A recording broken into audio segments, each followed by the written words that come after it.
It's been almost 5 years since Skylanders Imagine was released in October of 2016, and all the Skylanders community wanted since then is a full-fledged Skylanders 7. So in today's video, I'll be discussing how I would write Skylanders 7. Just keep in mind, this is all my opinion, so if you have your own ideas, I'd love to hear them in the comments. In this video, all have been given the task to make a Skylanders 7 from the roster of characters to the story and gameplay, so let's get to it. Before the main part of this video starts, I just want to get some real quick stuff out of the way that might not necessarily affect the gameplay, but I still think is important. This game would be developed by Toys for Bob, as I think they have done more than proven that they are one of the best game devs out there. They'd just be taking my idea and turning it into a game. And also, the great Lauren Balfe would be back in composing the music for this game. He composed all the music from SSA to Superchargers, and he's done such good work for Skylanders, and he's such a good composer, so bring him back. As well as all the voice talent will be back, so Patrick Wartburgen would reprise his role as Flynn, and everyone else would be back to give the game a familiar feel. So this means Flynn and all of his glory will be back with all the main NPCs. Hugo, Callie, Max, Buzz, Tessa, Persephone, and my boy Sharkfin. Everyone will be here. Also, when this game comes out, in the universe that I'd be given the task to make this game, this is happening after a remastered of the first two games. So this would be the second game after the remastered version of SSA and Giants. However, this would not be the third game canonically. It would still be the 7th game, as I want to avoid retconning all of what happened between Swap Force and Imaginators, but also those games need to exist for my idea of Skylanders 7. I want this game to feel familiar to old fans, but also make new fans excited for Skylanders 8 after playing this game. And there will be probably a few cheeky Easter eggs that old fans can spot throughout this game. Now, what will this game be called? Well, it's in the title of this video, so let's not keep it a secret anymore. This game would be called Skylanders 7 All-Stars. I even made a logo for it too. But with all the rules out of the way and some non-gameplay related stuff, let's get to the main meat of this game.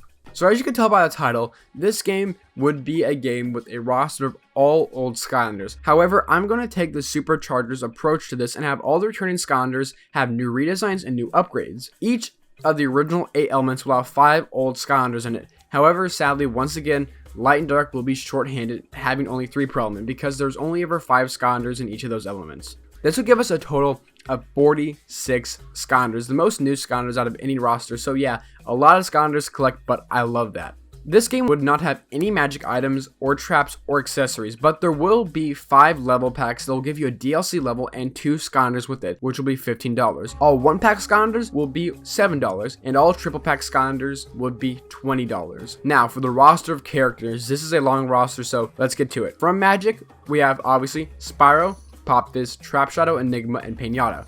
From Tech, we have Trigger Happy, Bouncer, Magnet Charge, Chain Reaction, and Robo. Earth has Prison Break, Doomstone, Wall Up, Tri-Tip, and Golden Queen. Air has Lightning Rod, Jetback, Free Ranger, Thunderbolt, and Wildstorm. From Water, we have Gilgrunt, Thumpback, Washbuckler, Snapshot, and Kingpin. And the Fire element, it is Eruptor, Blaststone, Smolder Dash, Wildfire, and Take on Crow.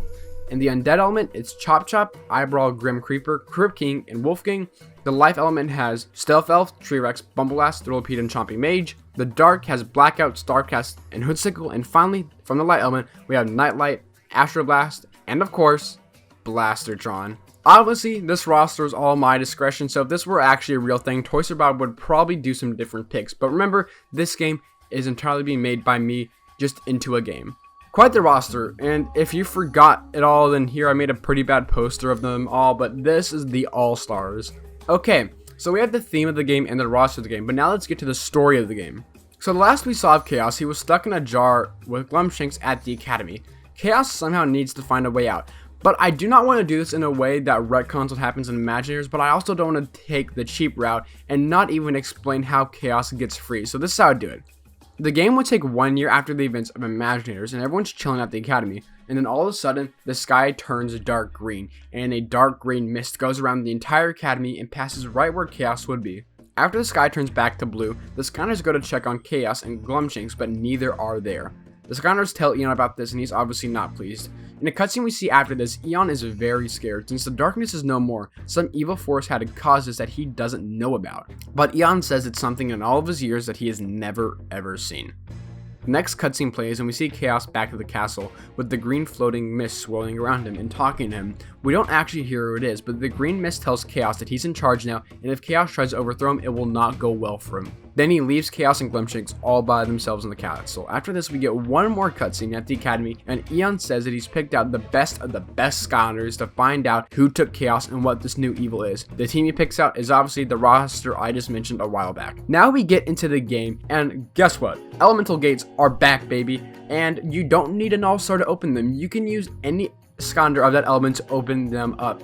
I don't understand why they got rid of elemental gates, but we are bringing them back. But there are also going to be some things that are similar to feats of strengths. I don't really have a name for them right now, so we'll just call them all-star zones. You need an all-star to open them, and there's some sort of obstacle in the way, and all 46 all-stars have their own animation to get past these areas. Unlike the feat of strengths, there'll be more than just a treasure chest here. Now granted, there will still be treasure chests here, but some more cool things with a lot of stuff to explore and find some secrets. Also, this game will have the most chapters out of any of the Skylanders game. It will have 33 base game chapters, plus 5 DLC levels I mentioned already, which will give us a total of 38 chapters. The first 5 chapters are the Skylanders going on missions given to us from Master Eon and investigating places that people have said they've seen the green mist at. All 5 beginning levels are places that would normally look pretty beautiful, but the green mist has gone through it and turned them all to ruins. After these first 5 levels, the NPCs are able to piece together whatever this thing may be.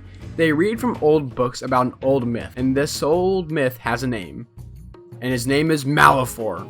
Bum bum bum.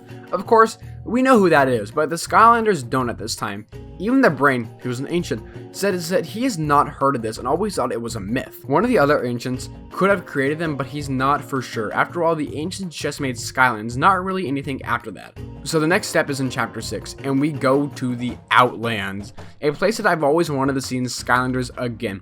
We get some cool creepy enemies and things like that. When we get to the end of the level, a cutscene plays, and all of a sudden, the NPCs get surrounded by the green mist, and out of nowhere, we see a dragon's face. By the way, he isn't actually there, she's just part of the green mist, but this is Malefor, and he tells them to turn back right away or else they will regret it. Our NPCs obviously don't oblige with this, so Malefor says fine and leaves, but then makes a giant boss out of nothing. Just out of the ground, we see a boss appear, and this game's not gonna hold any punches, and the first boss battle in this game is none other than Drillex with some new upgrades, and he sings once again. Not only the Skylanders in the game are gonna be all-stars, but all the villains will be too. Once we defeat Drillex, Flynn gets in a ship, and we go back to a hub world, which I have not mentioned yet, but that's because up until now, there actually has not been a hub world. This is what the hub world will be. It is a camp set up by the border of the Outlands, just enough so we can go back to the normal world, but close enough where we can investigate the Outlands if we need to, because the Skylanders assume that whatever this thing is probably from the Outlands. The hub world will be half inside the Outlands and half in the regular Skylanders realm, so you can go to one side of the hub world and it'll be darkness and Outlands, but you can go to the other side of it and it'll be bright Skylands. But I want this game to be very exciting. So every level, or at least close to every level, up until level 31 is going to be different. We go through all of the Skylanders trying to find Malefor and what he could be, from the deserts to the meadows. Throughout the game, Malefor and his green mist talks to us over and over again, making more bosses, and even gives us an improved Golem boss, the first ever boss battle. As the game goes on, we get cutscenes of Malefor and Chaos is his minion now. Malefor doesn't really talk to him about where he's from, but he tells him what his intentions are. He says that he doesn't need the darkness to be evil, and that the darkness was a joke to him, making Malefor all seem more like a huge threat. We also get some funny cutscenes about Chaos and how he wants to overthrow Malefor. Throughout the game, we get more bosses and more information about Malefor and who he really is and where he comes from.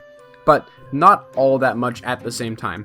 Once we get to chapter 31, which remember, there are only 33 base game chapters, we get to this place and the brain seems very worried when we get here. We get to this dark and desolate place that we found in the Outlands, and the brain starts talking. He talks about how he thought that the ancients swore that they destroyed the place that we're currently at. We ask what he's talking about, and he says when the other ancients first started creating Skylanders, they wanted to test their powers out.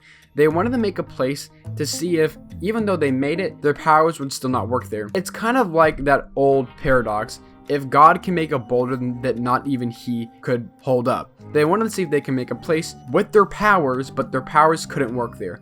And guess what? It worked. They made this place, and when they went into it, their powers couldn't work. He talks about how the other ancients one day told him that they destroyed this place, but it's still here, so obviously that was a lie.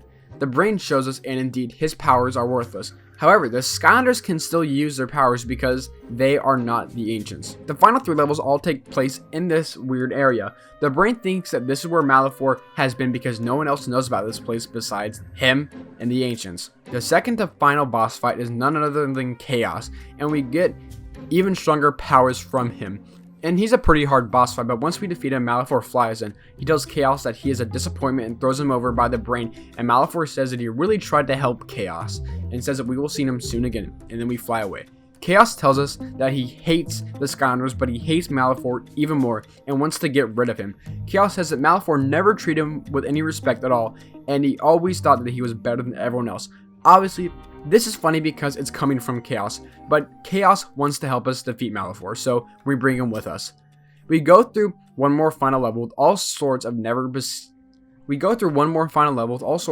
seen before enemies, but then we finally get to Malefor. Before his boss fight, he actually starts to talk about some stuff, about where he's from. He says when Skylanders was created, he was there. He saw it all. From the creation of Skylands to the creation of the darkness, and even when the Skylanders first became something, he has seen it all. One day, he got stuck in this very place we're at, the place where the Ancients said that their powers no longer worked, and his powers no longer work there, which opens up the possibility that he himself may be an Ancient, but he never explicitly says that. But finally, once the darkness was destroyed, he was free, and he'd taken years to get his plan together and strike the Skylanders when they least expected it.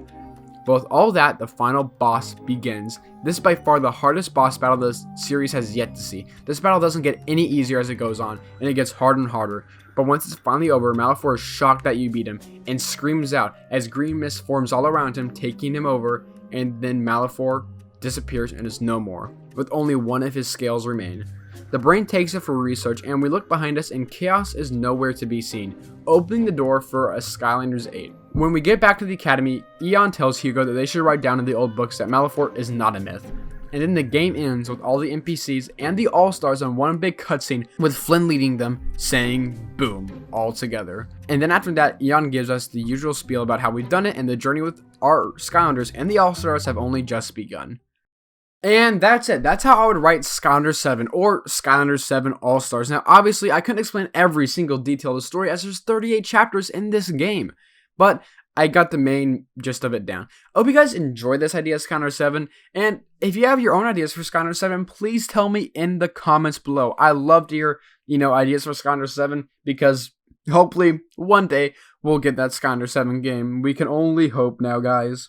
But yeah, as we're getting closer and closer to the 10th anniversary of Skylanders, I wanted to create something that I thought would be a cool video, so this was my idea for Skylanders 7, which we'll hopefully get one day in the future. Anyway guys, hope you guys have enjoyed this video, and thank you guys for watching.